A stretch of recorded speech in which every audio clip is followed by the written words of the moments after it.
Exclusively right here on this show, I can confirm from multiple high-ranking DOJ sources who have now confirmed to me directly the Attorney General of the United States has not recused himself from the Uranium One issue. Now, that is huge news tonight. We'll have more on this breaking news with Greg Jarrett in just a minute. Plus, we are following several developing news scandals tonight, all centered around one person, Hillary Clinton, and that ruthless political machine that mowed down anyone who threatened her quest to be the leader of the free world. First, we have new evidence that Hillary Clinton rigged the DNC during the primary battle, and she basically stole that primary from Bernie Sanders and the nomination. Now, finally, multiple prominent Democrats are speaking out against Clinton's corruption inside the Democratic Party. And also tonight, new developments surrounding Hillary Clinton's dirty dossier when she bought and paid for Russian lies about Donald Trump during the election. Tonight, we will lay out exactly what laws she may have broken and why it is now time to start a formal investigation into her corrupt practices. Now, President Trump is even calling out the Justice Department for not investigating what could be widespread Russian collusion within the Clinton campaign and the Democratic Party. All of that and more in tonight's very important Friday breaking news opening monologue. Hillary Clinton, she has been caught red-handed rigging the Democratic primary in her favor. This according to former interim DNC chair Donna Brazile, who says she found, quote, proof that the Clinton campaign colluded with the DNC to demolish Senator Sanders. He didn't have a chance. Now, according to Brazile, who has a new book coming out next week, Clinton controlled the Democratic Party's finances, strategy, even had a final say on staffing, all while poor socialist Bernie Sanders tried in vain to take on the Clinton machine. Now, Brazile wrote an op-ed for Politico magazine entitled Inside Hillary Clinton's Secret Takeover of the DNC. She wrote, quote, I had promised Bernie when I took the helm of the Democratic National Committee after the convention that I would get to the bottom of whether Hillary Clinton's team had rigged the nomination process as a cache of emails stolen by Russian hackers and posted online had suggested. I'd had my suspicions from the moment I walked in the door at the DNC a month or so earlier based on the leaked emails. But who knew if some of them might have been forged? I needed to have solid proof, and so did Bernie. Brazile later goes on to explain her findings. She wrote, quote, Debbie was not a good manager. She hadn't been very interested in controlling the parties that she let Clinton headquarters in Brooklyn do as it desired, so she didn't have to inform the party officers how bad the situation was. How much control Brooklyn had and for how long was still something I had been trying to uncover for the last few weeks. By September the 7th, the day I called Bernie, I had found my proof, and it broke my heart. Now, that news should disturb every single voter in America. Now, even some of Hillary Clinton's former comrades in the Democratic Party, they are now turning on the twice-failed presidential candidate. Watch them. Earlier today, we heard from Donna Brazile that what many people had suspected for a long time has turned out to be true. The DNC secretly chose their nominee over a year before the primary elections even occurred. This is a real problem. But what we've got to do as Democrats now is we've got to hold this party accountable. This is a test for Tom Perez. It was rigged. Now, we reached out to Clinton's communications director, Nick Merrill, for comments about Brazile's claims. Now, he directed us to the statement that he wrote on Twitter. That reads in part, crux of all of this bluster about DNC and HFA is Sanders didn't have the same opportunities to work with the DNC. Simply are not true. They opted not to. Oh, really? You're telling me Bernie Sanders had the same opportunities to control staffing and strategy and money and the head of the DNC at the time that lifelong Clinton ally Debbie Wasserman Schultz? Give us a break. Hillary had a secret signed contract, so what they just told you is a lie. And by the way, countless Democrats must have known that Hillary had rigged the system. And those are the people that stood by and said and did nothing. And then there's poor Bernie Sanders. He knew now that the system was rigged, and yet he still supported Hillary Clinton in a general election. Where is his backbone? And today, Nancy Pelosi dodging questions when reporters tried to ask her about all of this. This is the highest level of corruption we have seen in our lifetime. Every single person that voted For Hillary Clinton, you should be outraged, especially those that voted in the primary for Bernie Sanders. You were ripped off. This was a stolen election. It's a massive scandal. It is now dividing the Democratic Party. This will haunt Hillary Clinton for the rest of her life. Now, this smoking gun story broke just yesterday, but if you turned in to your network news broadcast last night, you wouldn't even know that this story existed. Newsbusters reports today not one single second of coverage was dedicated to this story, not on ABC, CBS, and definitely not on NBC. Now, this shouldn't surprise us. They're all driven by radical left-wing ideology and politics. They're supposed to be fair and balanced. They report the facts. Now, this is called a bias of omission, and it's the media's favorite trick to bury stories that look bad for their friends, their comrades, the Democratic Party. But unlike them, on this show, we have promised we will expose truth, and we do it every night. Now, tonight, turn to another shocking revelation from Donna Brazile. Not only is she calling out the corrupt Clinton machine, but she also had a few choice words for former President Obama and how he nearly bankrupted the DNC. She wrote, quote, Obama left the party $24 million in debt, $15 million in bank debt, and more than $8 million owed to vendors after the 2012 campaign, and had been paying that off very slowly. Obama's campaign was not scheduled to pay it off until 2016. Now, months after being corrupted by Hillary Clinton and bankrupted by Barack Obama, the fledgling DNC is facing yet another scandal, this time over a staffing email first obtained by the Daily Wire from a Democratic technology manager. Now, this email encourages staffers to look for candidates for some open positions. However, the manager then goes on to write this. I personally would prefer that you not forward literally straight white males since they're already in the majority. Wow. Now, we reached out to the DNC and the person who wrote the email for comment. Shocking. Well, we haven't heard back.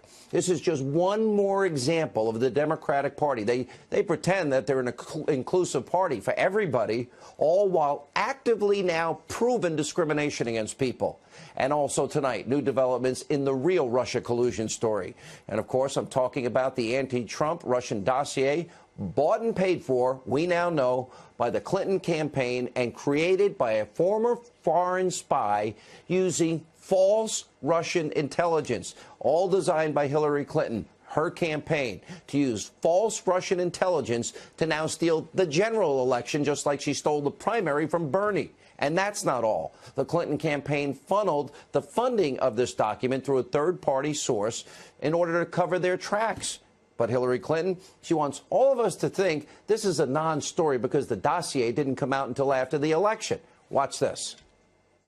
From my perspective, it didn't come out before the election, as we all know, and it's part of what happens in a campaign where you get information that may or may not be useful, and you try to make sure anything you put out into the public arena is accurate. And so this thing didn't come out until after the election, and it's still being evaluated. It was used by Democrats and people in the media. Her statement is just not true. It is a lie. On November 1st, I'll give you one example, 2016, only days before the election, David Corn, left-winger, he had a lot to say on MSNBC about the former spy, Christopher Steele, and, of course, this Trump dossier with salacious lies about Donald Trump. Watch this. I met this former senior intelligence officer who's really an expert and specialist in Russian counterintelligence for a intelligence service that we all would respect, and learned that he had been sending very detailed memos to the FBI throughout much of the summer based on his own work that he did with Russian sources that was indicating that there had been a Russian operation for a couple years now, to co-opt and cultivate Donald Trump. Okay, it just blows Hillary Clinton's comments totally out of the water. But to steal a line from Hillary herself, oh, what difference at this point does it make? Her campaign still funded a former spy to put together sketchy, false Russian intelligence in order to smear the character of Donald Trump and influence an election. and influence the American people. And by the way, according to a brand new report in the Daily Caller, the law firm that Clinton used to covertly fund this dossier, Perkins Coie, was also responsible for helping the DNC avoid an FBI investigation after their servers were hacked. Now, I wonder who Debbie Wasserman Schultz got that law firm recommendation from. How is it that Hillary Clinton, think about this, how does she delete 33,000 subpoenaed emails, bleach bit, acid wash the servers, and then, of course, use a hammer on BlackBerries and iPhones? And why is it Debbie Wasserman Schultz? What's going on here? She does the same thing. She has an IT guy with busted up hard drives in his garage. And then the whole thing with the police and the laptop. I'm telling you, there is so much evidence. What is wrong with the Democrats? How did they get to continue to obstruct justice? I'm telling you, we are only starting to touch the surface here. This is one of the most corrupt scandals that you've ever seen. And it's more than just bad optics. According to Fox News, legal analyst Greg Jarrett, who will join us in a few minutes, Hillary Clinton, others in her campaign may have broken serious election laws. You can see them up on the side of your screen right now. And then, of course, there's the Uranium One scandal. Now, that put, of course, our national security at risk for their benefit. When Hillary Clinton was one of, 9 people to approve the sale of a North American uranium producer to, let's see, the hostile regime of Russia, the bad actor Vladimir Putin, giving 20% of our uranium to Russia when we don't have enough uranium. We have to import uranium. Hillary did this all while Bill Clinton, he got a huge payout from Moscow. The Clinton Global Initiative got huge donations up to $145 million for people associated with the Uranium One deal. And according to Greg Jarrett, Clinton may have broken multiple fraud and bribery laws, including wire fraud, mail fraud, and many others. And let's not forget about Hillary Clinton's email server scandal. Remember? Mishandled national secrets, top secret, special access program, confidential information, all top secret while she was serving as Secretary of State. Well, there she may have broken multiple laws as well. These are very serious crimes. They must be investigated by our Justice Department, and the Clintons must finally be held accountable for their actions. Now, we'll talk to Greg Jarrett and others in a few minutes to break all of this down. Meanwhile, the president rightly is now calling out the Justice Department for not investigating the Russia collusion story within the Clinton campaign and the Democratic Party. Here's the president from earlier. I'm really not involved with the Justice Department. I'd like to let it run itself. But honestly, they should be looking at the Democrats. They should be looking at Podesta and all of that dishonesty. They should be looking at a lot of things. And a lot of people are disappointed in the Justice Department, including me. Now, the president continued to air his frustration with the Justice Department on a local radio station. Let's listen in. You know, the saddest thing is that because I'm the President of the United States, I am not supposed to be involved with the Justice Department. I'm not supposed to be involved with the FBI. I'm not supposed to be doing the kind of things that I would love to be doing. And I'm very frustrated by it. Now, the president is right. Where is the investigation into Uranium One? Here is some good news. As I have confirmed at the top of the program exclusively, multiple high-ranking DOJ sources have confirmed directly to me that the Attorney General has not recused himself from the Uranium One issue. That is huge news tonight.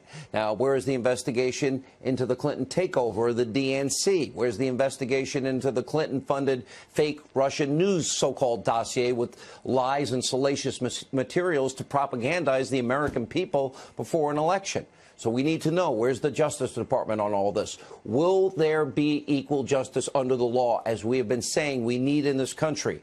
And also, according to an interview with Cheryl Atkinson, which will air this weekend, President Trump believes that this Russia investigation will result in him being proven innocent.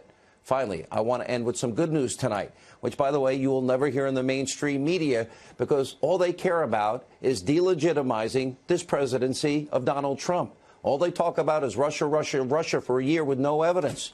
Right now, we are getting the best economic news we have had in a long, long time. Something, by the way, I was never able to say during President Obama's administration. Now, since President Trump took office in January, our economy has taken off. In October, 261,000 new jobs created, with manufacturing jobs adding 24,000. Unemployment now is at a 17-year low. Consumer confidence, a 17-year high. And over 1 million fewer Americans are relying on food stamps, the best numbers in over 7 years. The homeowner rate in the last quarter has risen, and more people are in the workforce than, say, 7 years ago. Wow. And 2 years ago, President Trump, he promised to make our economy great. That's exactly what is happening, and that's only by getting rid of burdensome regulation. Hopefully, Congress will now step up and do their job.